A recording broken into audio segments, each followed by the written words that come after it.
Look at all these people. They're all here to cast their vote for this election. It's me, down here, the ballot box. Today, we take the right to vote for granted. However, it was not always like this. For many millennia, the right to vote, or suffrage, was non-existent. During these times, autocratic or aristocratic rule prevailed. In Athens, Greece, the first democracy began. Later, in Rome, we saw the birth of the First Republic. In the late 18th century, the US won its independence and became the first democracy of the modern era. With all of these, we saw increasing suffrage. But there was no suffrage for women. If men could have suffrage, why couldn't women? The US Constitution specifically granted citizenship to males only. To remove this word male, women waged a 70-plus year battle for suffrage. Women were crucial to the many reforms of this era. Take Dorothea Dix, for example. She was instrumental to the prison reform. She created hospitals for the previously ill-treated mentally ill. There was also Harriet Beecher Stowe, who wrote Uncle Tom's Cabin, which awakened many abolitionists around the world. A freed slave, Sojourner Truth was a champion of abolition, temperance, and women's rights. Perhaps one of her most famous works, Sojourner Truth's Ain't I a Woman speech, advocated for both gender and racial equality, and is still famous today. There was also the Grimke sisters, Sarah and Angelina Grimke. Like Sojourner Truth, they were stark advocates of women's rights.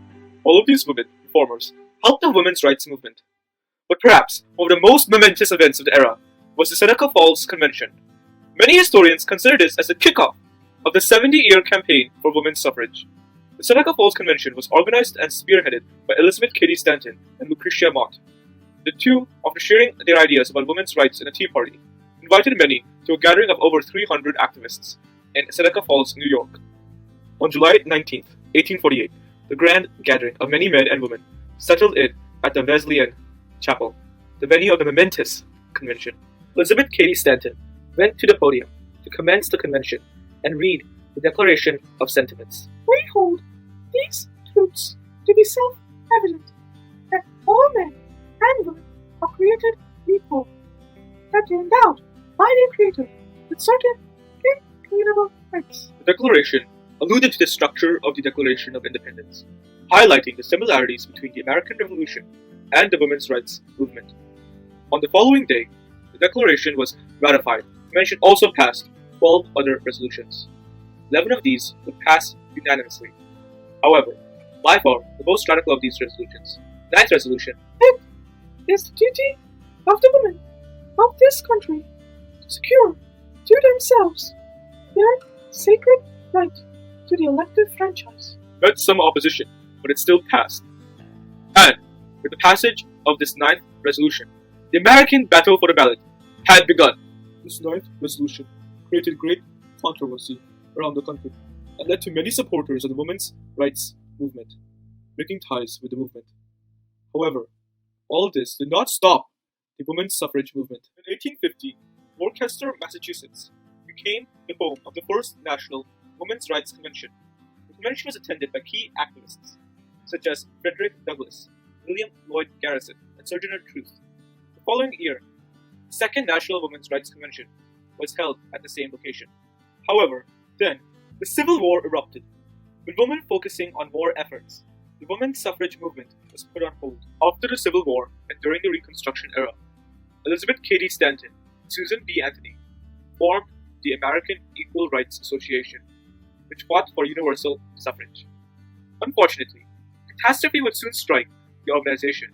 The 14th Amendment, which gave citizenship to all native-born males, had been passed, and the 15th Amendment, which gave the right to vote to African American men, was in the process of ratification. The exclusion of women from these amendments dismayed the association and led to a split in the organization. The dynamic duo of Stanton and Anthony went on to form the National Women's Suffrage Association, which aimed to create a constitutional amendment for women's suffrage.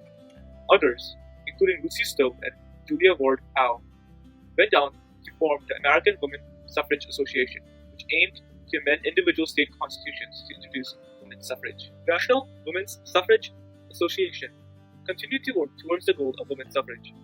In 1972, Susan B. Anthony, in protest, voted in the 1872 presidential election. She was arrested and put on trial. She was fined $100, which she never paid. In 1878, Elizabeth Cady Stanton and Susan Anthony presented to Congress and proposed amendment for women's suffrage. Although the amendment did not pass, this action laid down another piece of the puzzle of women's suffrage. The fight continued. Multiple women's organizations were founded that fought for suffrage and often other issues as well. The Women's Christian Temperance Union, founded in 1874 and led by Frances Willard, believed women required to vote in order to enact temperance laws. The National Council of Women was founded in 1888. The National American Women Suffrage Association, formed in 1890 as a merger of the National and American Women's Suffrage Associations, and would be led by great leaders such as Carrie Chapman Catt. With the start of the Progressive Era, Olympia Brown founded the Federal Suffrage Association in 1892. Ida B. Wells Barnett, Mary Church Terrell, and Frances E.W. founded the National Association of Colored Women's Clubs in 1896. The Women's Trade Union was founded in 1903. The Congressional Union, later known as the National Women's Party, was founded in 1913.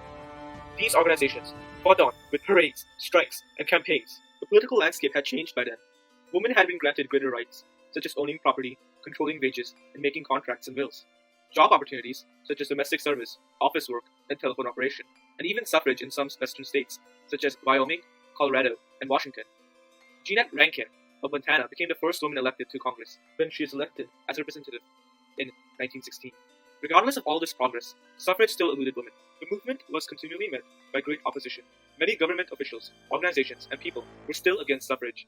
Furthermore, during World War I, the efforts of these organizations were seen as unpatriotic.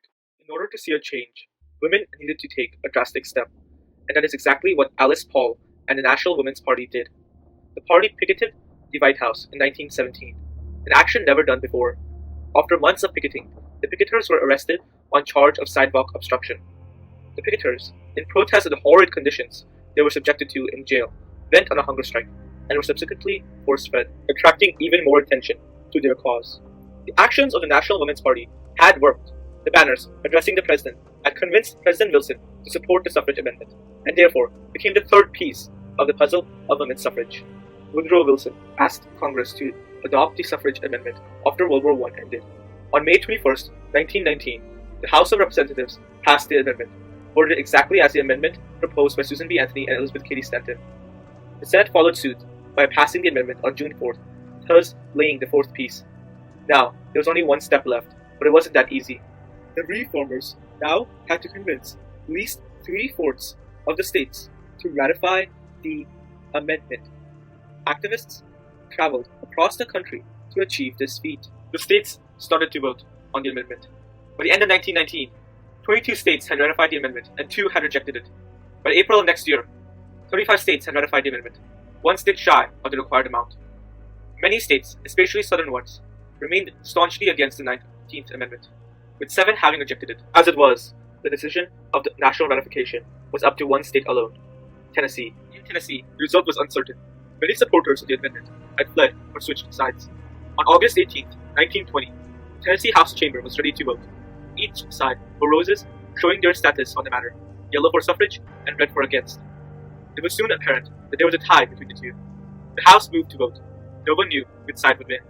No one except Harry Burton. Although Harry had worn a red rose, reflecting the nature of his constituencies, Harry followed his mom's advice to vote for the 19th Amendment. Thus, with Tennessee ratifying the amendment, 3/4 of the 48 states had ratified it. And everything fell in place. Women had won the right to vote. For centuries, women had been confined to the household. Although they were the role models of moral authority, guides of decisions, and mothers of all men, society often degraded their status to second-rate citizens. But why? Enough was enough. The women who had guided society stood forward for their own rights. The struggle that had begun with Seneca Falls Convention, Elizabeth Cady Stanton, and Susan B. Anthony, and had continued to the coming generations with Carrie Chapman Catt, Alice Paul, and more, finally ended with Tennessee's ratification of the 19th Amendment. The vote meant liberty, greater equality, and the ability of enacting reform. Although the 19th Amendment effectively only extended the vote to white women and did not immediately better the condition of all women, the amendment was a momentous step towards greater equality for all. Soon, thanks to this amendment, the conditions of women were changed for the better, and the race towards total equality was made faster.